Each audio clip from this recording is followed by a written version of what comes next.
कहानी शुरू होती है इंग्लैंड में रहने वाली एनी बेजेंट से। एनी बेजेंट इंग्लैंड के राजकुल में पैदा हुई, सुसंस्कारों में पली हुई और अत्यंत रूपवती, बहुत सुंदर, बड़ी बड़ी जादुई आंखों वाली एनी बेजेंट, उसका विवाह एक बहुत ही पोगा पंडित व्यक्ति के साथ हुआ और उससे मुक्ति पाली उसने तुरंत। और जब सूचना मिली पूरे इंग्लैंड को कि एनी बेजेंट मुक्त हो गई है, तो उस समय के बड़े बड़े लोग उसके पास प्रणय का निवेदन भेजने लगे। एनी बेजेंट मुस्कुराती, हंसती, उनकी नादानियों पर तरस खाती।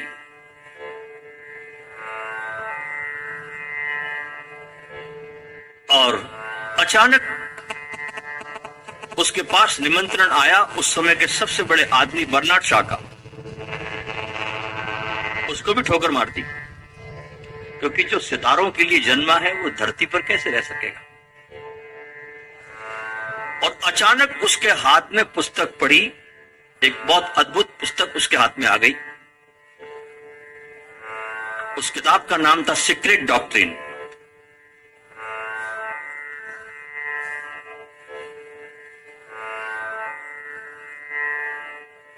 उस पुस्तक ने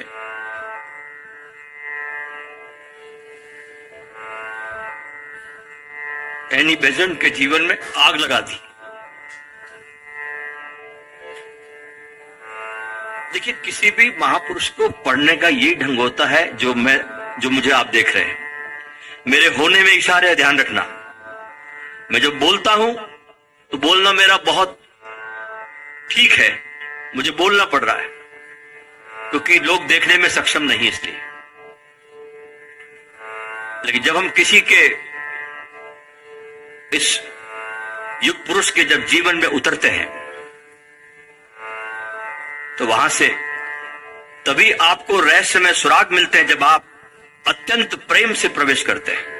अन्यथा आपके हाथों में शब्द लगेंगे, उनके प्राण नहीं आ पाएंगे।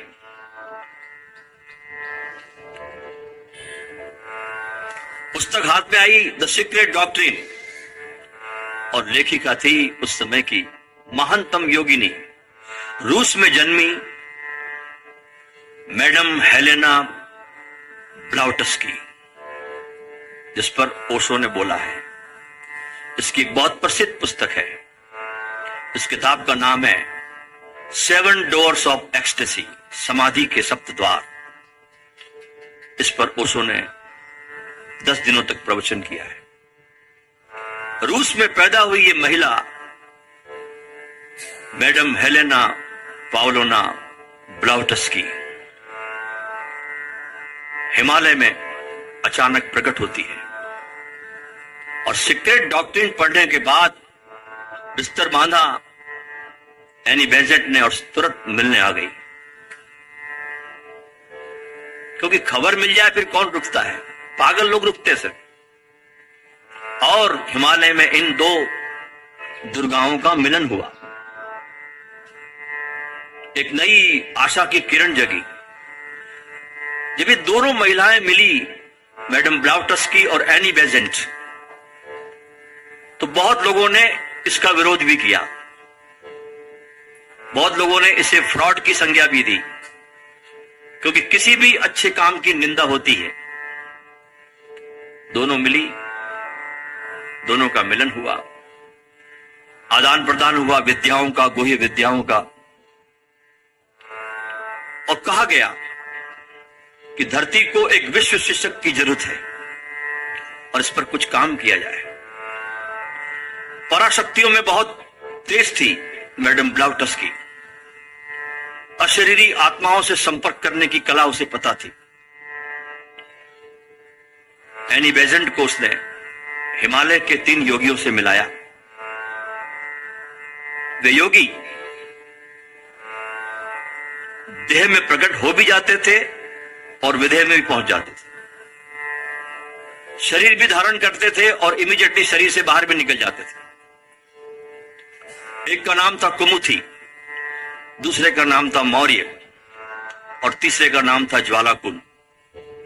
इन 3 ऋषियों से इन दोनों देवियों ने मुलाकात की और वहां से आदेश हुआ कि धरती को एक बहुत बड़े विश्व शिक्षक की जरूरत है और मैत्रेय की आत्मा जन्म लेने के लिए आतुर है।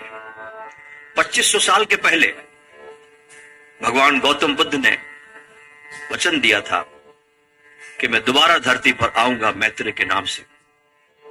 2500 वर्ष हो गए, ऐसा गर्भ मैत्रेय को प्राप्त नहीं हो रहा है और कहीं ये आत्मा अंतरिक्ष में विलीन न हो जाए, इसके लिए किसी न किसी व्यक्ति को तैयार करना जरूरी है जिसमें कि इसकी आत्मा को प्रवेश किया जा सके।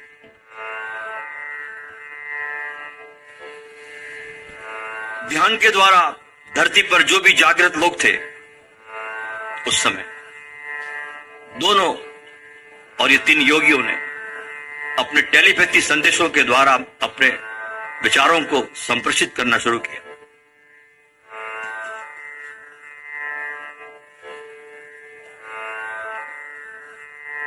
जो भी उस समय इस काम में मदद के लिए अस्तित्व चाहता था, क्योंकि अस्तित्व भी चुनाव करता है और सौभाग्यशाली होते हैं वे लोग जिसका अस्तित्व चुनाव कर लेता है। ये ध्यान रखना, बहुत सौभाग्य उनका कि अस्तित्व ने उनको इस कार्य के लिए चुना। जब विचारों का संप्रेषण हुआ, टेलीपैथी के द्वारा संदेश प्रसारित होने लगे धरती के कोने कोने पर, तो उसमें एक महानतम व्यक्ति निकल कर आया जिसका नाम था मिस्टर कर्नल अलकाट, अमेरिका से। कर्नल अलकाट के आने के बाद इस मैत्रेय की आत्मा को उतारने का एक बहुत बड़ा संगठन बना जो कहलाया थियोसॉफी सोसाइटी। इसका पहला हेडक्वार्टर बना अमेरिका में। इस कार्य की शुरुआत होती, फिर कुछ कारणों से इस कार्यक्रम को गति देने के लिए यह हेडक्वार्टर उठा करके भारत में, दक्षिण भारत में अडियार में स्थापित किया गया, चेन्नई से 150 किलोमीटर दूर। वहां पर थियोसॉफी का हेडक्वार्टर बना। अब खोज शुरू हुई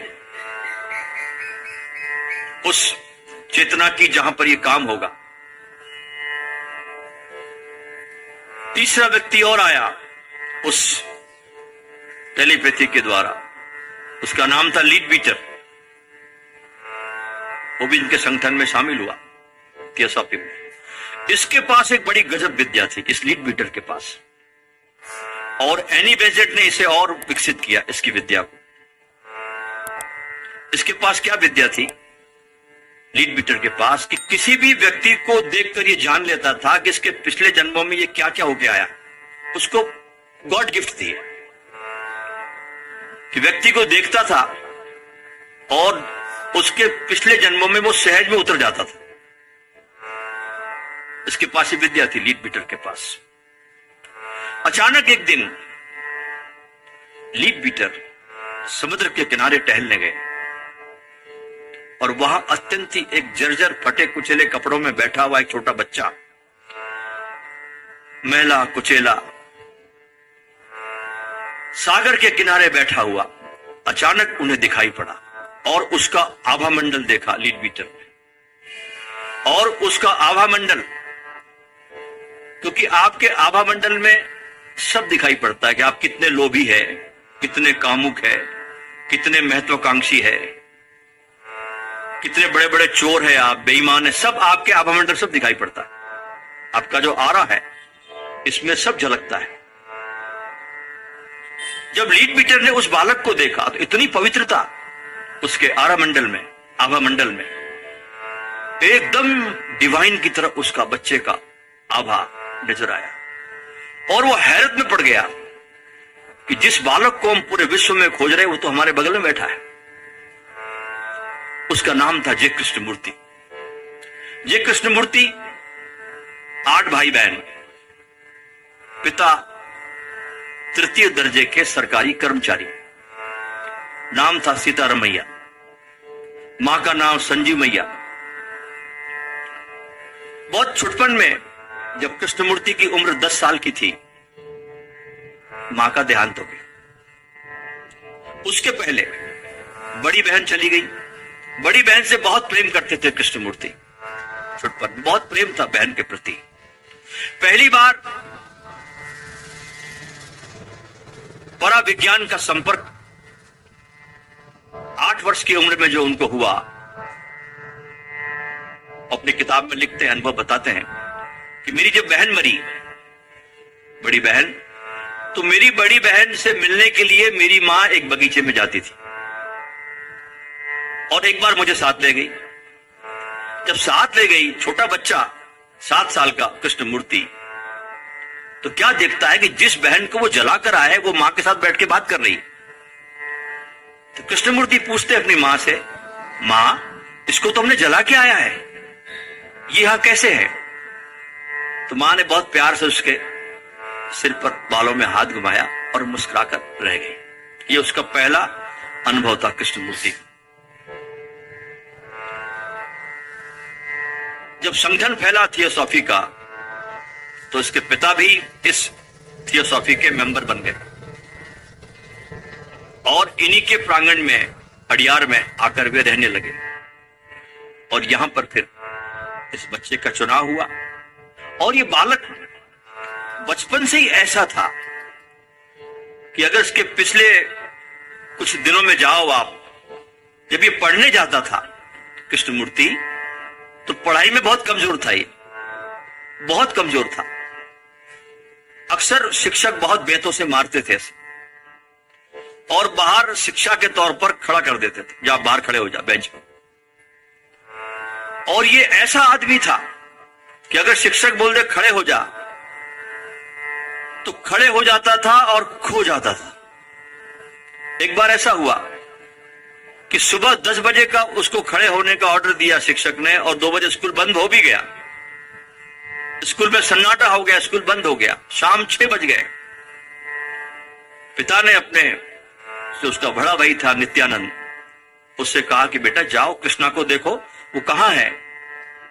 आगे गए, स्कूल में देखते हैं कि उसी मुद्रा में, शरीर में जरा भी हलन नहीं, चलन नहीं। जब मैं आपसे कहता हूं ना शरीर को बिल्कुल हिलाए नहीं, ऐसी मुद्रा में कृष्णा खड़ा है टेबल पर, शरीर में जरा भी हलन चलन नहीं।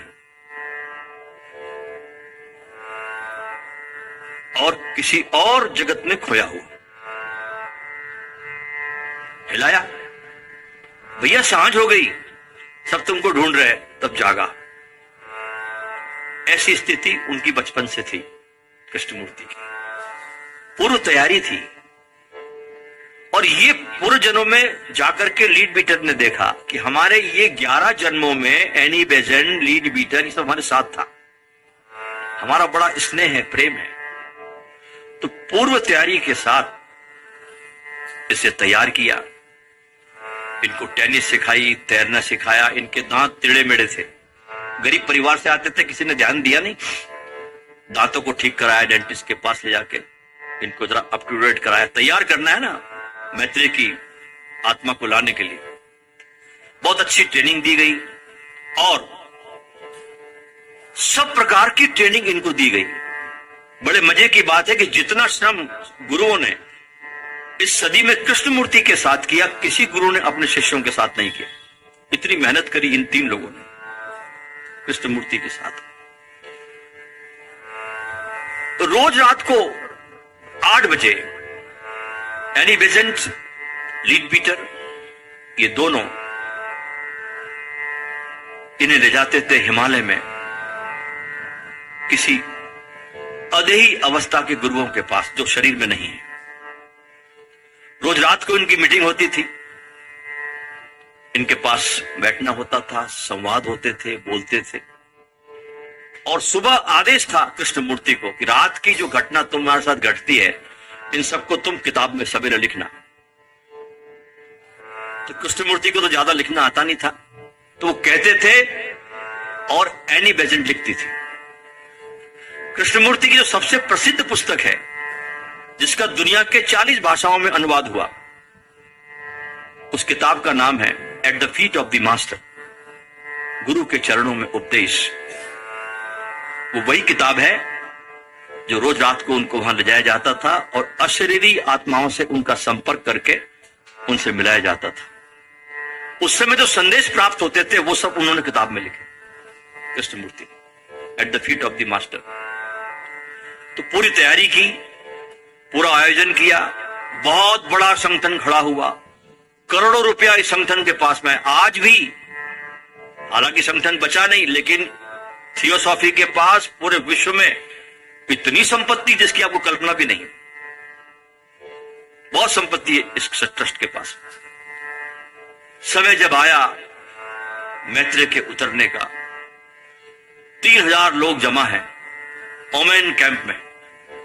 दुनिया के सारे लोग रेडियो खोल के बैठे कि अब आज के दिन कृष्णमूर्ति स्वीकार करेंगे उस मैत्रेय की आत्मा को और अपने भीतर प्रवेश करेंगे, भगवान गौतम बुद्ध। और एक क्रांति हो गई और उन्होंने कहना शुरू किया कि सत्य का कोई बंधा बंधाया मार्ग नहीं होता, सत्य किसी का अनुगमन नहीं करता, सत्य की यात्रा व्यक्ति की अकेले की है, सत्य का कोई संगठन नहीं होता। ये उनके भाषण है। सत्य का कोई संगठन नहीं होता, संगठित करते ही सत्य मर जाता है। और मैं कभी नहीं चाहूंगा कि आने वाली मनुष्यता को मैं एक संगठन का रूप देकर उसे पिंजरे में बांध के रखूं। और मैं ये भी देखता हूं कि अगर मैं स्वीकार करता हूं मैत्रेय की आत्मा को, तो मुझे मालूम है कि हजारों लाखों सोए हुए बुद्ध के भक्त मेरे चरणों पे आके लौटने लगेंगे, जो किसी मतलब का नहीं है। और जो 4-5 लोगों के लिए मैं आया हूं धरती पर, उनसे मैं कुछ काम नहीं कर सकूंगा। एक भीड़ जमा हो जाएगी मेरे पास, लेकिन जो मैं कार्य करना चाहता हूं वो मैं नहीं कर पाऊंगा। इतने बड़ी साम्राज्य को, इतनी बड़ी भीड़ को एक क्षण में कृष्णमूर्ति ने ठोकर मार दी और परमात्मा को उपलब्ध हो गए।